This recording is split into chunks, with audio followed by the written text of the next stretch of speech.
चलिए बच्चों शुरू करते हैं अपना पोल साइंस का समकालीन दक्षिण एशिया थर्ड चैप्टर। आप इससे पहले हमारे चैनल को सब्सक्राइब कीजिए, लाइक कीजिए और अपने दोस्तों के साथ शेयर कीजिए। जो बच्चे सीयूटी यूजी की तैयारी कर रहे हैं आपके दोस्त, उन सबको आप ये वीडियो सेंड कीजिए। आप हमारे चैनल को सब्सक्राइब कीजिए ताकि हमारा जो चैनल है वो आगे ग्रो कर सके। तो चलिए आप हमारे चैनल को सब्सक्राइब कीजिए और हम आपको पढ़ाना शुरू करते हैं। तो पहला क्वेश्चन रहने वाला है हमारा कि दक्षिण एशिया में निम्नलिखित में से कौन सा देश भौगोलिक रूप से सबसे बड़ा है। तो आप बोलेंगे भारत। जो दक्षिण एशिया में निम्नलिखित में से जो भौगोलिक रूप में सबसे बड़ा है वो है भारत। दक्षिण एशियाई क्षेत्र सहयोग संगठन सार्क की स्थापना किस वर्ष हुई। तो ऑप्शन सी 1985 में हुई। अगला प्रश्न रहने वाला है हमारा सार्क का मुख्य उद्देश्य क्या है। तो आप बोलेंगे आर्थिक और सामाजिक सहयोग को बढ़ावा देना, यानी ऑप्शन बी। अगला प्रश्न रहने वाला है हमारा कि सार्क का सचिवालय कहाँ स्थित है। तो आप बोलेंगे नेपाल के काठमांडू में, यानी ऑप्शन सी। अगला प्रश्न हमारा रहने वाला है निम्नलिखित में से कौन सा देश सार्क का सदस्य नहीं है, यानी कौन सा देश है जो सार्क का सदस्य नहीं है। तो आप बोलेंगे कि सार्क का सदस्य भारत है, नेपाल है, मालदीव है, लेकिन जो म्यांमार है ये सार्क का सदस्य नहीं है। तो ऑप्शन जो बी है वो करेक्ट होने वाला है। आप हमारे चैनल को सब्सक्राइब कीजिए क्योंकि हम आपको PYQ यानी प्रीवियस ईयर क्वेश्चन भी कराने वाले हैं। क्योंकि जो मैं 2025 में मैंने जब सीयूटी का पेपर दिया था तो वो जो PDF है वो मैंने डाउनलोड करके रख रखा है। तो मैं आपको सारे चैप्टर जब पोल साइंस के कंप्लीट हो जाएंगे तो मैं आपको वो PYQ है वो कंप्लीट कराऊंगी। तो चलिए इसीलिए आप हमारे चैनल को सब्सक्राइब कीजिए और अगला क्वेश्चन देखते हैं हम।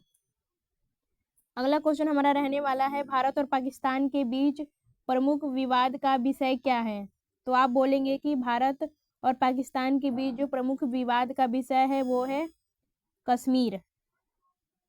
कश्मीर है इन दोनों के बीच का विवाद। अगला प्रश्न रहने वाला है भारत और पाकिस्तान के बीच पहला युद्ध किस वर्ष हुआ। तो भारत और पाकिस्तान के बीच पहला युद्ध हुआ 1947 और 48, क्योंकि उस वक्त भारत और पाकिस्तान का विभाजन हुआ था, इसीलिए भारत और पाकिस्तान के बीच पहला युद्ध हुआ। अगला प्रश्न हमारा रहने वाला है बांग्लादेश के गठन में किस देश ने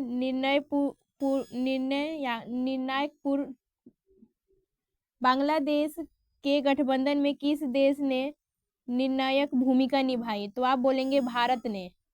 जब बांग्लादेश का और पाकिस्तान बन रहा था तो पाकिस्तान जो है वो बांग्लादेश पे अपनी भाषा उर्दू भाषा थोप रहा था, उन पे अपने कल्चर थोप रहा था, इसीलिए एक बांग्लादेश को एक गणतंत्र देश बनाने के लिए भारत ने उसमें महत्वपूर्ण भूमिका निभाई थी। अगला प्रश्न रहने वाला है हमारा कि बांग्लादेश किस वर्ष एक स्वतंत्र राष्ट्र बना। तो आप बोलेंगे 1971 में, यानी कि ऑप्शन बी हमारा करेक्ट रहने वाला है कि बांग्लादेश स्वतंत्र हुआ था 1971 में। अगला प्रश्न हमारा ये रहने वाला है कि 1971 के युद्ध का मुख्य कारण क्या था। तो 1971 का जब युद्ध हुआ तो उसमें मुख्य कारण था पूर्वी पाकिस्तान में लोकतांत्रिक अधिकारों का हनन, यानी पूर्वी पाकिस्तान में लोकतांत्रिक अधिकारों का हनन कर रहा था। वो हनन कौन कर रहा था। वो पश्चिमी पाकिस्तान जो है, जो भी वर्तमान में पाकिस्तान है, वो पूर्वी पाकिस्तान यानी जो भी बांग्लादेश वर्तमान में है उस पे उनके जो लोकतांत्रिक अधिकारों का हनन कर रहा था। अगला प्रश्न हमारा रहने वाला है श्रीलंका में जातीय संघर्ष का मुख्य रूप से किन दो सदस्यों के बीच हुआ था, यानी जातीय संघर्ष श्रीलंका में हुआ तो किन दो सदस्यों के बीच हुआ। एक तो हुआ सिंहली और दूसरा हुआ तमिल, यानी ऑप्शन ए करेक्ट होने वाला है, सिंहली और तमिल। अगला प्रश्न देखते हैं बच्चों। अगला प्रश्न हमारा रहने वाला है कि लिट्टे किस देश से संबंधित है। तो आप बोलेंगे श्रीलंका। लिट्टे श्रीलंका से संबंधित है, यानी ऑप्शन सी। श्रीलंका में तमिलों की प्रमुख मांग क्या थी। श्रीलंका के तमिलों की प्रमुख मांग थी स्वतंत्र राज्य और स्वायत्त क्षेत्र, यानी ऑप्शन ए स्वतंत्र राज्य और स्वायत्त क्षेत्र। नेपाल में 1990 के दशक का प्रमुख राजनीतिक परिवर्तन क्या था, यानी नेपाल में 1990 के दशक में प्रमुख राजनीतिक परिवर्तन क्या हुआ, तो उसमें प्रमुख राजनीतिक परिवर्तन हुआ, बहुदलीय लोकतंत्र की बहाली की गई। अगला प्रश्न हमारा रहने वाला है कि नेपाल में माओ आंदोलन का मुख्य लक्ष्य क्या था, तो नेपाल में माओ आंदोलन का मुख्य लक्ष्य था समाजवादी गणराज्य की स्थापना करना, यानी ऑप्शन बी समाजवादी गणराज्य की स्थापना करना। भूटान की विदेश नीति की प्रमुख विशेषता क्या मानी जाती है, तो बोलेंगे कि अंतर्राष्ट्रीय मामलों से दूरी और भारत पर भरोसा, यही मुख्य नीति मानी जाती है भूटान की विदेश नीति। भूटान की विदेश नीति की प्रमुख विशेषता है कि अंतर्राष्ट्रीय मामलों से दूर रहो और भारत पे भरोसा रखो। अगला प्रश्न रहने वाला है हमारा, मालदीव की राजनीति में भारत की भूमिका कैसी रही, मालदीव की राजनीति में भारत की भूमिका कैसी रही, तो आप बोलेंगे कि सुरक्षा सहायता और लोकतंत्र समर्थन करना भारत की यही भूमिका रही। अगला प्रश्न हमारा रहने वाला है पाकिस्तान में सैन्य शासन की परंपरा किस समस्या को जन्म देती है, पाकिस्तान में सैन्य शासन की जो परंपरा है वो किस समस्या को जन्म देती है, तो आप बोलने वाले हैं कि लोकतंत्र की अस्थिरता, यानी कि सैन्य जब तख्तापलट किया जाता है पाकिस्तान में तो वहां पे लोकतंत्र का हनन होता है, इसीलिए पाकिस्तान को हम एक लोकतंत्र देश नहीं बोल सकते। अगला प्रश्न हमारा रहने वाला है कि पाकिस्तान में जनरल परवेज मुशर्रफ किस रूप में जाने जाते हैं, तो वो सैन्य तख्तापलट के नेता माने जाते हैं या नेता के रूप में जाने जाते हैं। बांग्लादेश की राजनीति में मुख्य द्विध्रुवीता किन दो पार्टियों के बीच है, तो आप बोलेंगे कि अवामी लीग और BNP।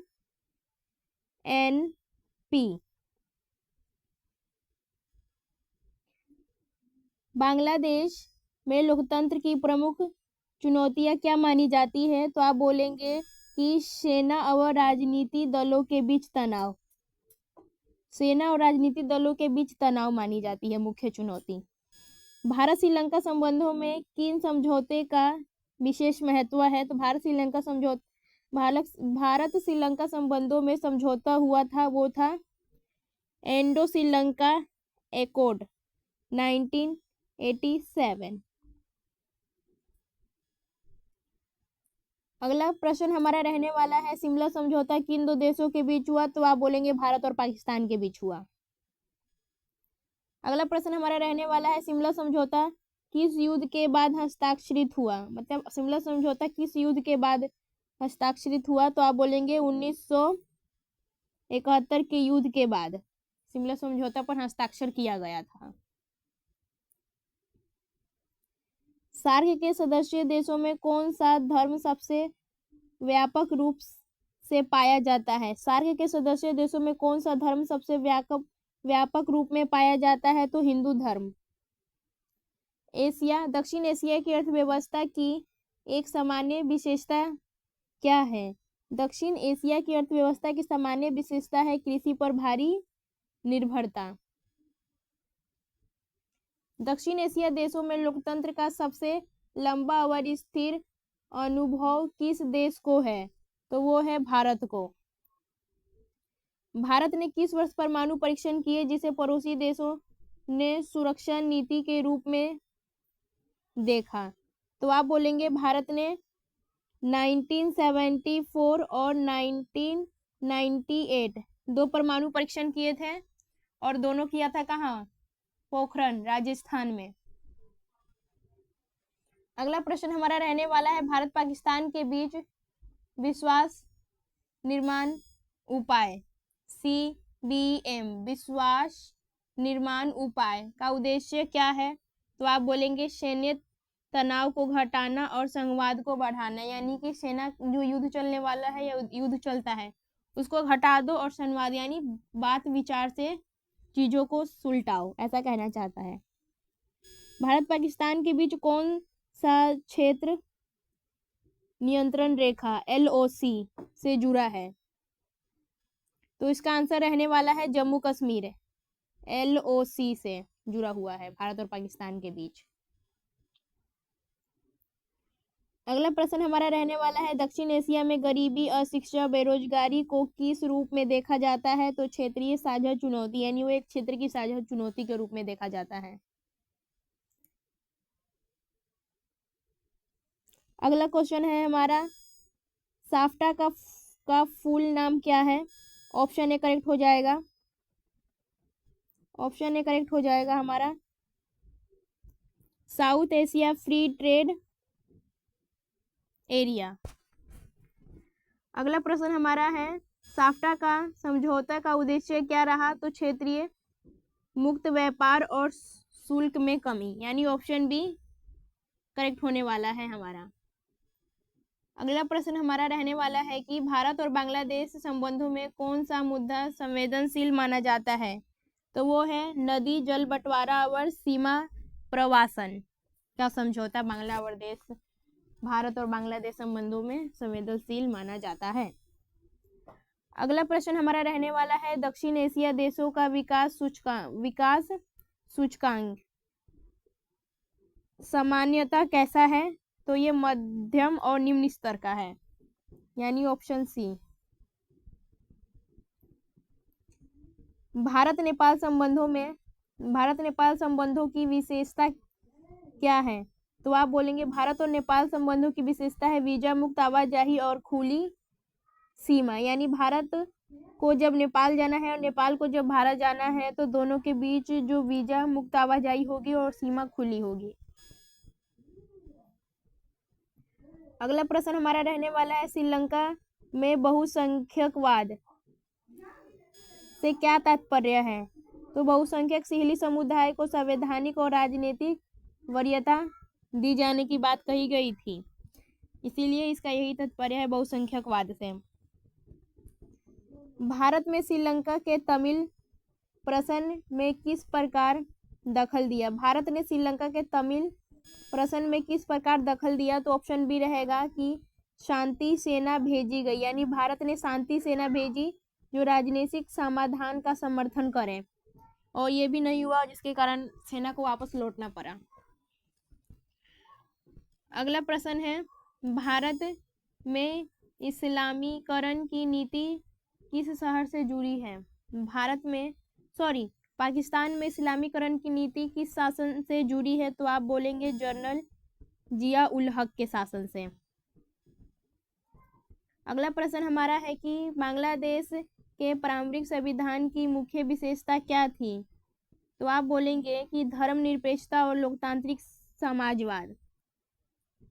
भारत पाकिस्तान के बीच कारगिल संघर्ष किस वर्ष हुआ? तो ये हुआ था 1999 में।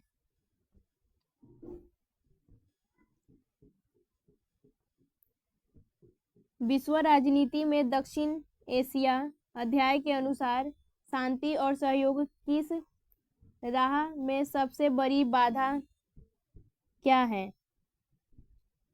अध्याय के अनुसार, यानी इस चैप्टर के अनुसार शांति और सहयोग की राय में सबसे बड़ी बाधा क्या है? तो आप बोलेंगे द्विपक्षीय संदेह और ऐतिहासिक अविश्वास। सार्क की बैठक की प्रगति अक्सर धीमी क्यों रही है? तो ये आपसी राजनीतिक तनाव और भारत पाकिस्तान के विवाद के कारण इनकी बैठक जो है वो अक्सर धीमी रहती है। टेक टू डिप्लोमेसी से क्या तात्पर्य है? तो आप बोलेंगे गैर सरकारी स्तर पर संवाद का पहल।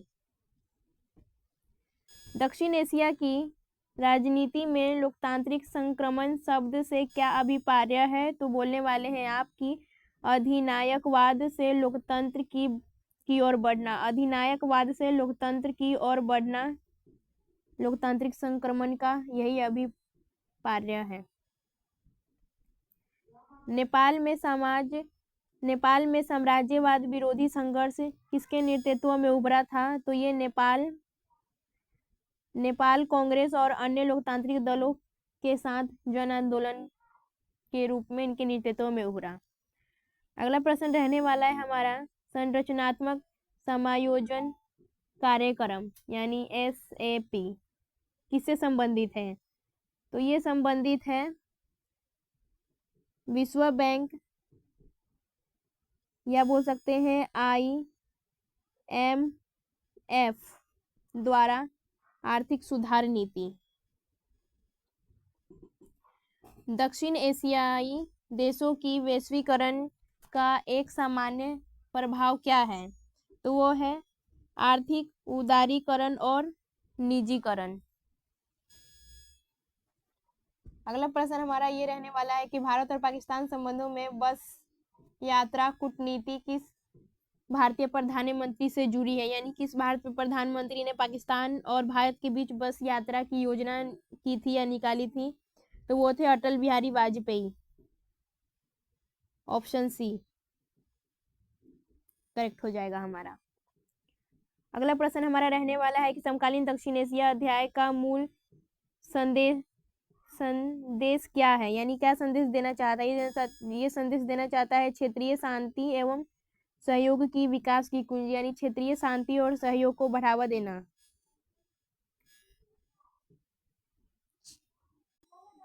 तो ये जो मैंने अभी 50 क्वेश्चन करवाए हैं ये बहुत इंपॉर्टेंट क्वेश्चन थे। इसके आगे के जो क्वेश्चन कराऊंगी वो मैं अगले वीडियो में कराऊंगी, तो आप वहां पे जाके देख सकते हैं नेक्स्ट पार्ट। चलिए फिर इसको यहीं पे समाप्त करते हैं। आप इस चैनल को सब्सक्राइब कीजिए, अपने दोस्तों के साथ शेयर कीजिए और लाइक कीजिए।